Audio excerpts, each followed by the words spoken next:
பீகாரில் சட்டவிரோத மது விற்பனையை தடுக்கச் சென்ற போலீசாரை கிராம மக்கள் அடித்து விரட்டிய சம்பவம் அதிர்ச்சியை ஏற்படுத்தியுள்ளது. மதுவிலக்கு அமலில் உள்ள மாநிலத்தில் அடாவடியில் ஈடுபட்டவர்களின் கொட்டம் அடக்கப்படுமா?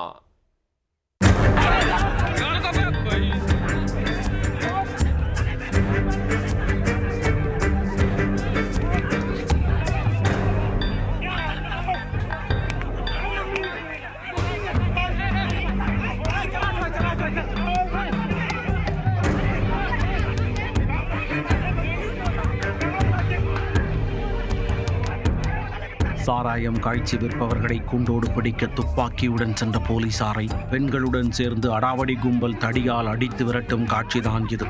கையில் துப்பாக்கி இருந்தும் போலீசார் கையெடுத்து கும்பிட்டு உயிர் தப்பியதன் பின்னணி என்ன?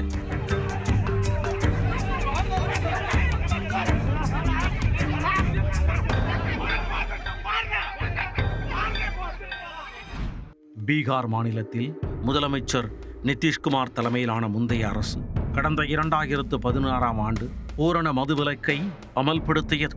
இதையடுத்து மதுப்புழக்கம் அடியோடு நிறுத்தப்பட்டதும் மதுப்பிரியர்கள் பக்கத்து மாநிலங்களுக்கு சென்று மது வாங்கி குடிப்பது அதிகரித்துள்ளது. அதிலும் சில பகுதிகளில் சாராயம் காய்ச்சி விற்பதாகவும் தொடர்ந்து புகார்கள் எழுந்தன. அதை கட்டுப்படுத்த போலீசார் அவ்வப்போது அதிரடி நடவடிக்கையில் ஈடுபட்டுள்ளனர். இந்த நிலையில் ஜமுய் மாவட்டத்தில் கடுத்திரி கிராமத்தில் சிலர் சாராயம் காய்ச்சி விற்பதுடன் சட்டவிரோதமாக மதுபான விற்பனையில் ஈடுபடுவதாக தகவல் கிடைத்துள்ளது. உடனே அங்கு துப்பாக்கியுடன் சென்ற போலீசார் அதிரடி சோதனையில் ஈடுபட்டனர். அப்போது போலீசாரை கண்டதும் சாராய கும்பல் சத்தம் எழுப்பியுள்ளது. அடுத்த நிமிடமே பெண்கள், சிறுவர்கள் என ஒட்டுமொத்த கிராமமும் திபு திபுவென திரண்டு வந்து போலீசாரை நாலாபுறமும் சுற்றி வளைத்துள்ளனர். போலீசாரை கண்டதும் சாராய கும்பல் தான் தலைதெறிக்க ஓடுவார்கள் என்று பார்த்தால் கிராம மக்கள் போலீசாரை துண்டை காணோம், துணியை காணோம் என ஓட வைத்துள்ளனர்.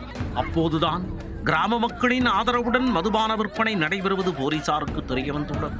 பெண்கள் உட்பட அனைவரும் தடியை எடுத்துக்கொண்டு கொலைவெறி தாக்குதல் நடத்தியதால் அவர்களிடம் சிக்கிய போலீசார் கையெடுத்து கும்பிட்டு உயிர் தப்பினர்.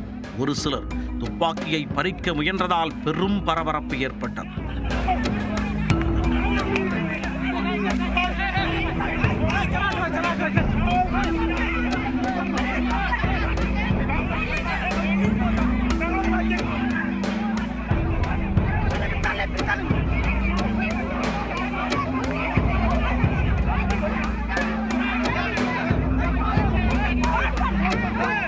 இந்த தாக்குதலில் ஒரு பெண் காவலர் உட்பட 4 போலீசார் காயமடைந்தனர்.